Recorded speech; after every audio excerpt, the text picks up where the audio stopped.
Love marriage. اقرا کہتی ہیں کہ وہ اپنے MSc کے کلاس فیلو سے بہت پیار کرتی تھی۔ اس کے اور میرے گھر والے نہیں مانے، برادری کا ایشو تھا۔ اس نے کہا ہم بھاگ کر شادی کر لیں گے۔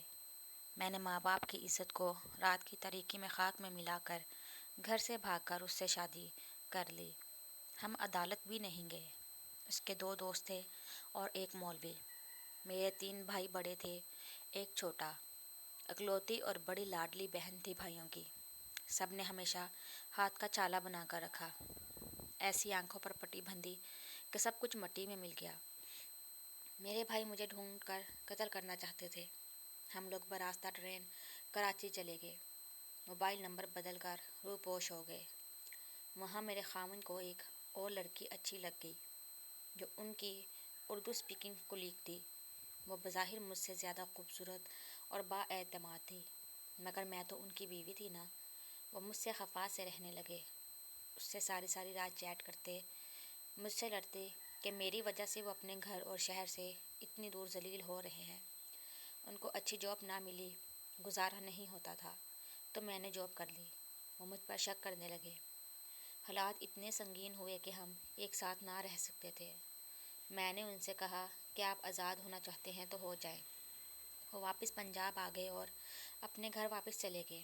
میں کہاں جاتی میں نہیں جانتی کیسے 2 ماہ بعد ارسل کراچی میرے پاس پہنچ گیا اور مجھے کہا کہ وہ میرے ساتھ رہے گا۔ اسے میں نے سب سچ بتا دیا۔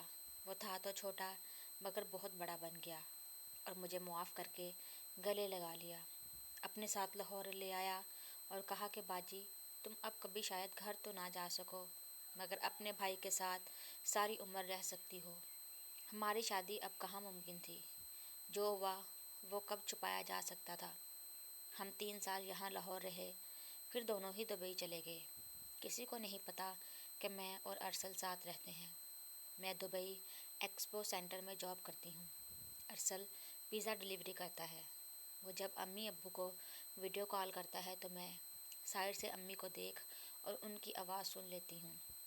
وہ ہر عید پر سال میں ایک بار بس میرا نام لیتا ہے تو وہ لوگ بہت غصہ ہوتے ہیں کہ اس کا نام نہ لو، مر چکی ہے ہمارے لیے۔ ارسل اب 32 سال کا ہے۔ وہ کہتا ہے وہ کبھی بھی شادی نہیں کرے گا، اپنے بچوں کے ساتھ ہی رہے گا۔ بڑے بھائیوں کی شادی ہو چکی ہیں، ماشاءاللہ سب کے بچے ہیں۔ میری تو جیسے تیسے کٹ ہی جائے گی، وہ بس شادی کر لے۔ اس نے مجھے ایک بار بھی نہیں کہا کہ آپا تم شادی کر لو۔ کوئی اتنا اچھا کیسے ہو سکتا ہے جیسے میرا بھائی ہے؟ اور میں ان سب لڑکیوں کی بھی ایک بات کہوں گی کہ لو میرج کرو، ضد کرو، لڑو مرو، مگر جب تک لڑکے کے والدین ساتھ آ کر بیاہ کرنا لے جائیں، ایک لڑکے کے ساتھ چوری چھپے شادی نہ کرو۔ اپنی اور والدین کی عزت بھی تاحیات گنوا دو گی اور حاصل بھی کچھ نہیں ہوگا۔ سو میں 2-4 ہی ایسے کیسز ہیں جہاں لوگ بعد میں راضی ہو جاتے ہیں، نہیں تو لڑکیاں قتل کر دی جاتی یا ان کے لیے میکے کے دروازے ہمیشہ کے لیے بند ہو جاتے ہیں۔ ایک انسان کبھی بھی پورے خاندان کا نعم البدل نہیں ہو سکتا۔